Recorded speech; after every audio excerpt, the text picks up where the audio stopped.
Hello, this is Dr. Harika, fertility consultant, 49 Hospital, Secunderabad branch.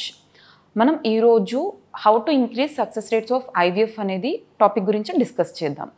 So కామన్గా మనకి IVF success rates వచ్చేసి around 60 to 70%. అంటే మనం 100 మెంబర్స్లో కనుక ఐవీఎఫ్ అనేది అటెంప్ట్ చేసినట్టయితే అరౌండ్ 70 కపుల్స్ వరకు కూడా మనకి పాజిటివ్ రిజల్ట్తోనే వెళ్తారు. సో ఈ ఐవీఎఫ్ రిజల్ట్ వచ్చేసి మనం 100% ఎందుకు చెప్పాం, ఓన్లీ 60 to 70% ఎందుకు చెప్తామంటే ఫస్ట్ రీజన్ వచ్చేసి మనకి ఎంబ్రియో క్వాలిటీ ఎలా ఉందో తెలుస్తుంది, కానీ ఎంబ్రియో మనం పెట్టబోయే ఎంబ్రియో హెల్దీయా కాదా, జెనెటిక్ వైజ్గా యూజువల్లీ అది హెల్దీయా కాదా అనేది తెలియదు. సేమ్ విధంగా గర్భసంచి బాగుందా లేదా, లైనింగ్ బాగా వచ్చిందా లేదా, జనరల్గా మనం లైనింగ్ బాగా వచ్చినప్పుడే బ్లడ్ సప్లై అంతా బాగున్నప్పుడే ఎంబ్రియో ట్రాన్స్ఫర్ అనేది ప్లానింగ్ చేస్తాం. కొన్నిసార్లు మనకి గర్భసంచి అంత హెల్దీ ఉన్నా కూడా బేబీ చూడడానికి అంత బాగున్నా కూడా మనకి 60% చెప్పడానికి రీజన్ ఏంటి అంటే గర్భసంచి బాగున్నా కూడా గర్భసంచికి పట్టుకునే కెపాసిటీ ఉందా లేదా తెలియదు. అలాగే బేబీ జెనెటిక్స్ వైజ్గా స్ట్రాంగ్ ఉందా లేదా, జెనెటిక్ పరంగా హెల్దీయా కాదా అనేది తెలియదు. కాబట్టి యూజువల్లీ మనం సక్సెస్ రేట్స్ వచ్చేసి అరౌండ్ 60 to 70% చెప్తాం. బట్ ఈ 60 to 70%లో కూడా మీరు ఉండాలి అంటే కొన్ని టిప్స్ పాటించాలి. అవేంటి అంటే ఫస్ట్ థింగ్ మనకి ఏజ్. సో మనకి మెయిన్గా మేల్ ఫ్యాక్టర్ ఫీమేల్ ఫ్యాక్టర్ చూసుకున్నట్టయితే ఆడవారి ఏజ్ గ్రూప్ కనుక మనకి లెస్ దాన్ 35 ఉన్న వాళ్ళకి సక్సెస్ రేట్స్ అనేటివి ఎక్కువ ఉంటుంది compare to more than 35 years group వాళ్ళకి.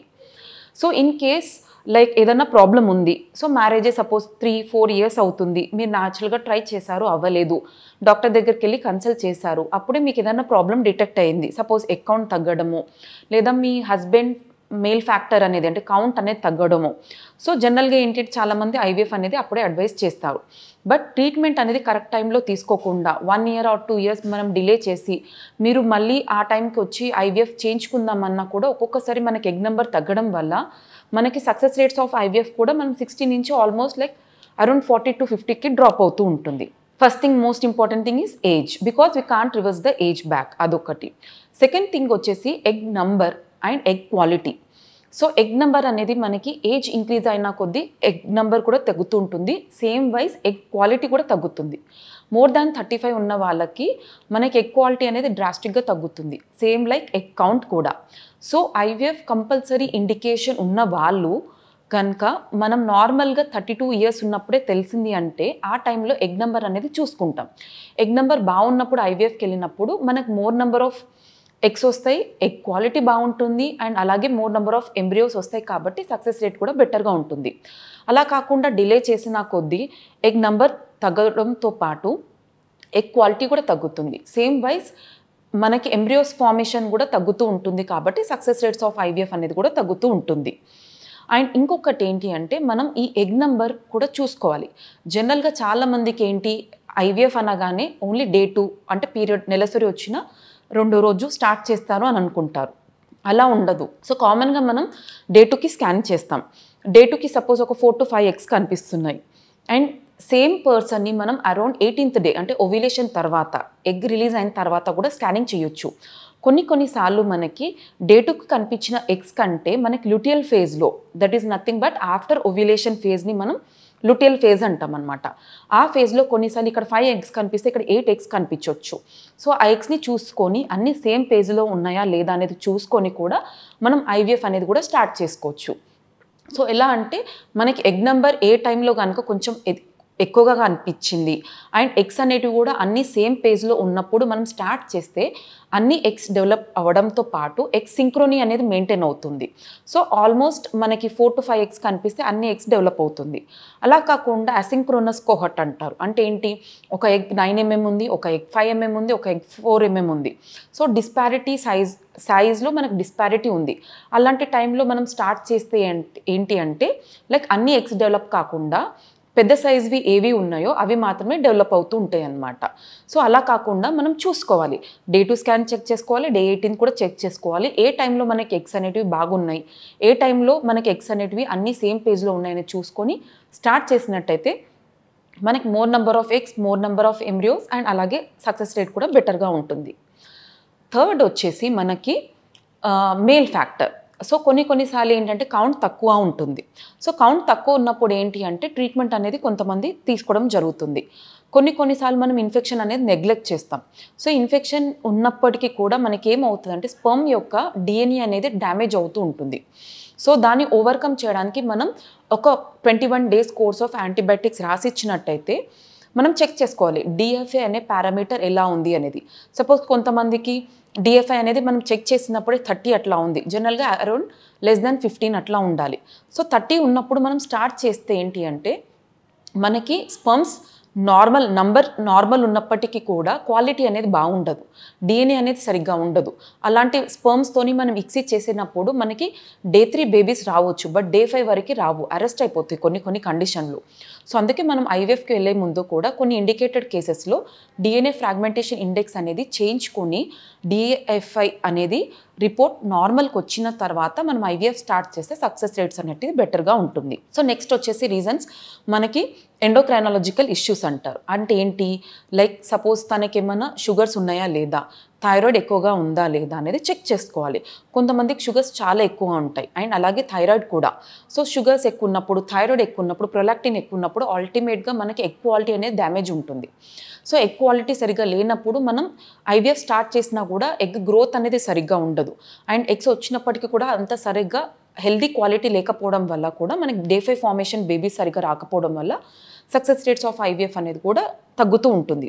సో అందుకే మనం ఐడియల్ HbA1c అనేది టెస్ట్ చేపిస్తాం. సో షుగర్స్ అనేటివి మనం కట్ ఆఫ్ పెట్టుకుంటాం. IVFకి వెళ్ళడానికి ఎంత షుగర్స్ ఉంది అంటే మనం IVFకి వెళ్ళొచ్చు. అండ్ అలాగే కొన్నిసార్లు మనం ఎంబ్రియో ట్రాన్స్ఫర్ అంటే బేబీని పెట్టే పద్ధతి, దాని అప్పుడు కూడా మనం షుగర్స్ అనేటివి కంప్లీట్లీ కంట్రోల్ అయ్యాకనే మనం ఎంబ్రియో ట్రాన్స్ఫర్ చేసినట్టయితే మనకు సక్సెస్ రేట్స్ కూడా బెటర్గా ఉంటాయి. సో అండ్ ఇంకొకటి మెయిన్ రీజన్ వచ్చేసి మనకి ఒబెసిటీ.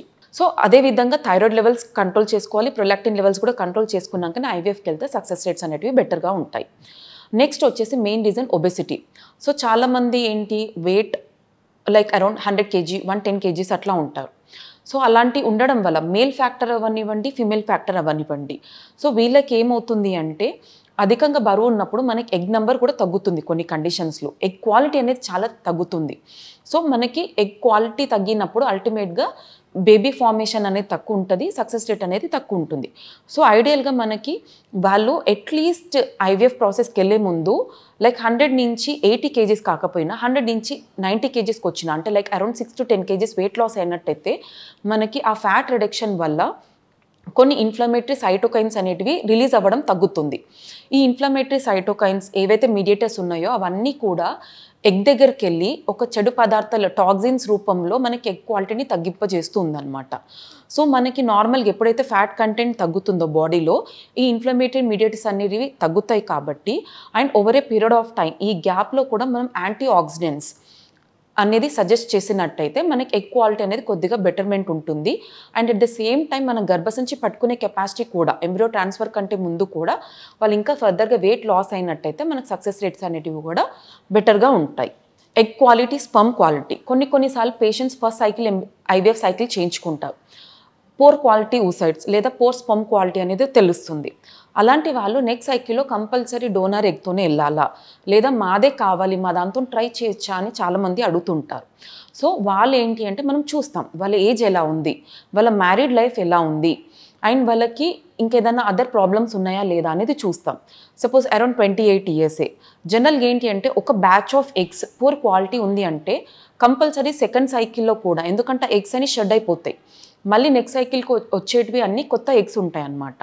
సో ఈ ఎగ్స్ అనేటివి హెల్దీగా ఉన్నాయి అనుకోండి మనకు IVFలో వాళ్ళ ఎగ్స్తోనే వెళ్ళొచ్చు అండ్ IVFలో వాళ్ళ ఎగ్స్తోనే వాళ్ళ ఓన్ జీన్స్తోనే ప్రెగ్నెన్సీ వచ్చే ఛాన్సెస్ అనేటివి కూడా ఉంటాయి. సో ఇది మనం ఒకసారి నోట్ చేసుకోవాలి.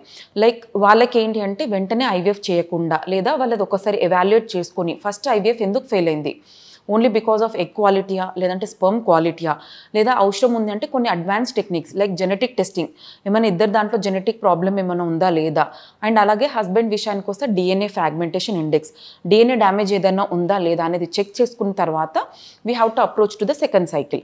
సెకండ్ సైకిల్లో కూడా వాళ్ళ ఎగ్ నెంబర్ బాగానే ఉంది అండ్ DFA రిపోర్ట్స్ నార్మలే ఉంది, మిగతా అన్ని పారామీటర్స్ నార్మల్ ఉన్నాయి అన్నప్పుడు వాళ్ళ ఓన్ జీన్స్తోనే మనం రిస్క్ చెప్పేసి మనం ముందుకు వెళ్ళే ఆప్షన్స్ కూడా ఉంటాయి. అండ్ నెక్స్ట్ వచ్చేసి ఏంటంటే యాంటీ ఆక్సిడెంట్స్. సో చాలామందికి ఎగ్ క్వాలిటీ లైక్ కొన్ని కండిషన్స్లో ఎగ్జాంపుల్ మనకి ఇన్ఫెక్షన్స్, పొట్టలో ఇన్ఫెక్షన్స్ అని పిఐడి అంటారనమాట. ఇన్ఫెక్షన్స్ కండిషన్స్లో, ఎండోమెట్రియోసిస్లో, అండ్ అలాగే అధికంగా బరువు ఉన్న వాళ్ళకి, అండ్ పీసీఓడి, ఈ అన్ని కండిషన్స్లో కూడా ఎగ్ క్వాలిటీ అనేది కొద్దిగా తక్కువ ఉంటుంది. And most important thing is age. ఇలాంటి వాళ్ళకి egg number and egg quality increase కావడానికి కొన్ని సప్లిమెంట్స్ అనేది సజెస్ట్ చేస్తాం. అవి ఏంటి అంటే లైక్ యాంటీ ఆక్సిడెంట్స్ అంటారు. So what is the role of antioxidants? జనరల్గా ఏంటి, మనం డైట్ కూడా ఏం చెప్తాం చాలా మంది పేషెంట్స్కి, రిచ్ ఇన్ యాంటీ ఆక్సిడెంట్స్ అంటాం. అసలు ఈ యాంటీ ఆక్సిడెంట్స్ రోల్ ఏంటి? మెయిన్గా ఏంటి అంటే ఊసెట్ క్వాలిటీ దెబ్బతినడానికి కారణం మనం ఇప్పుడు కండిషన్స్ డిస్కస్ చేస్తాం కదా. ఈ అన్ని కండిషన్స్లో లైక్ ఇన్ఫెక్షన్ కానివ్వండి, ఎండోమెట్రియోసిస్ కానివ్వండి, అదర్ కండిషన్స్ కానివ్వండి, వీళ్ళ దాంట్లో ఏమవుతుందంటే మనకి ఒక ఇన్ఫ్లమేటరీ మీడియేటర్స్ అనేటివి రిలీజ్ అవుతాయి బాడీలో. ఈ ఇన్ఫ్లమేటరీ మీడియేటర్స్ ఏంటి అంటే కొన్ని టాక్సిన్స్ అనమాట, చెడు పదార్థాలు. ఏదైనా సరే చెడు పదార్థం ఉంది అన్నప్పుడు ఓవరీ చుట్టూ మనకు చెడు పదార్థాలు అనేవి చేరినప్పుడు లోపల ఉన్న ఎగ్స్ అనేటివి కూడా డ్యామేజ్ అవుతూ ఉంటాయి. సో ఈ డ్యామేజ్ని ప్రివెంట్ చేయడానికి, ఫర్దర్ డ్యామేజ్ని ప్రివెంట్ చేయడానికి అండ్ ఎగ్ కొద్దిగా హెల్దీ అవ్వడానికి యాంటీ ఆక్సిడెంట్స్ని యూస్ చేస్తామన్నమాట. ఇవేంటి అంటే ఆ ఉన్న టాక్సిన్స్ అన్నిటిని బాడీ నుంచి రిలీజ్ చేస్తుంది, ఎగ్ని ప్రొటెక్ట్ చేస్తుంది, ఎగ్ లోపల ఉన్న డిఎన్ఏ డ్యామేజ్ కాకుండా చేస్తుంది అనమాట. సో దీనివల్ల కూడా మనకి ఎగ్ క్వాలిటీ అనేది ఇంప్రూవ్ అవుతుంది, అల్టిమేట్గా ఐవీఎఫ్ సక్సెస్ రేట్స్ అనేవి కూడా ఎక్కువ అవుతుంది. అండ్ కొన్నిసార్లు ఆల్రెడీ ఎగ్ నెంబర్ తక్కువ ఉన్న వాళ్ళకి మనం కొన్ని సప్లిమెంట్స్ ద్వారా ఎగ్ నెంబర్ అనేది కొద్దిగా ఇంక్రీజ్ చేయొచ్చు. ఓవరాల్గా కాదు, బట్ మనకు నెలసరి వచ్చిన రెండో రోజు ఏవైతే ఎగ్స్ కనిపిస్తాయో వాటిని కొద్దిగా, అంటే లైక్ ప్రీవియస్ సైకిల్లో 4 కనిపించాయనుకోండి, నెక్స్ట్ సైకిల్లో 6 to 7 కనిపించినప్పుడు ఐవీఎఫ్కి వెళ్ళినప్పుడు ఎగ్ నెంబర్ కొద్దిగా బెటర్ ఉంటుంది కాబట్టి మనకి ఎంబ్రియో ఫార్మేషన్ కూడా బెటర్గా ఉంటుంది, కొద్దిగా సక్సెస్ రేట్స్ కూడా బెటర్గా ఉంటుంది. సో మనం ఐవీఎఫ్ స్టార్ట్ చేసే ముందు కూడా ఈ హార్మోన్స్ కానివ్వండి, ఈ టాబ్లెట్స్ కానివ్వండి, ఇవన్నీ దృష్టిలో పెట్టుకొని మనం చేసుకున్నట్టయితే మనకి ఐవీఎఫ్ సక్సెస్ రేట్స్ అనేటివి ఆల్మోస్ట్ ప్రతి ఒక్క కపుల్కి కూడా తక్కువ ఎగ్ ఉన్నా కూడా, అడ్వాన్స్డ్ ఏజ్ ఉన్నా కూడా ఈ 60 to 70% రీచ్ అయ్యే ఛాన్సెస్ అనేటివి డెఫినెట్గా ఉంటుంది. Thank you.